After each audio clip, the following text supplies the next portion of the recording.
Ayon sa nakalap nating impormasyon, papalayasin na dito ang China. Babalayan sa China ng mga senador.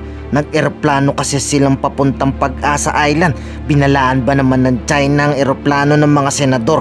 Ayon kay Senator Juan Mig Zubiri, lumayas kayo dito China kung nakikinig man kayo sa West Philippine Sea. Sabay sabing republika ito ng Pilipinas, hindi pa dumadating sa Magellan sa West Philippine Sea. Gusto ko lang pong sabihin kung nakikinig po sila, ito po ang teritoryo ng Republika ng Pilipinas. Hindi po inyo ito po ay teritoryo ng Republika ng Pilipinas. Bago pa dumating ang si Magellan, atin na po ito. Kaya kung pwede, lumayas na kayo. Babala pa ng Senate President, masyadong malapit ditong naval base ng China. Nilagyan na nila ng panggerang Subirip. Naalarma na niya ditong Palawan. Maging eroplano ng mga senador ay binalaan ng China sa Subirip. Napakalapit na pala ng Subi Reef na inoccupy na nila at nilagyan po nila ng naval facilities and pagdigmaan, no? Facilities sa pagdigmaan.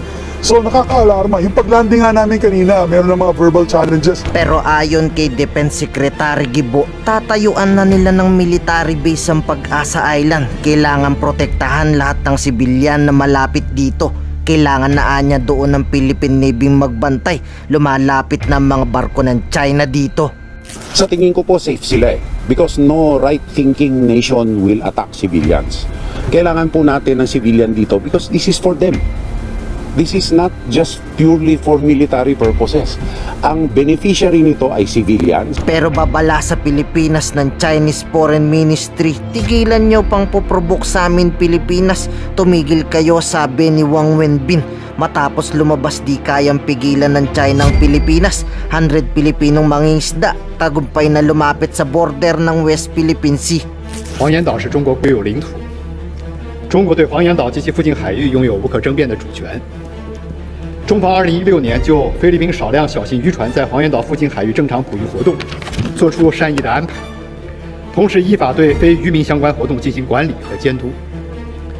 如果菲方滥用中方的善意，侵犯中国领土主权和管辖权，中方将依法维权反制，相关责任和后果完全由菲方承担。 Ngayon ikaw bilang Pilipino, ano ang masasabi mo at reaksyon sa balitang ito? Mag-iwan ka ng komento sa ibaba at atin pong babasahin isa-isa.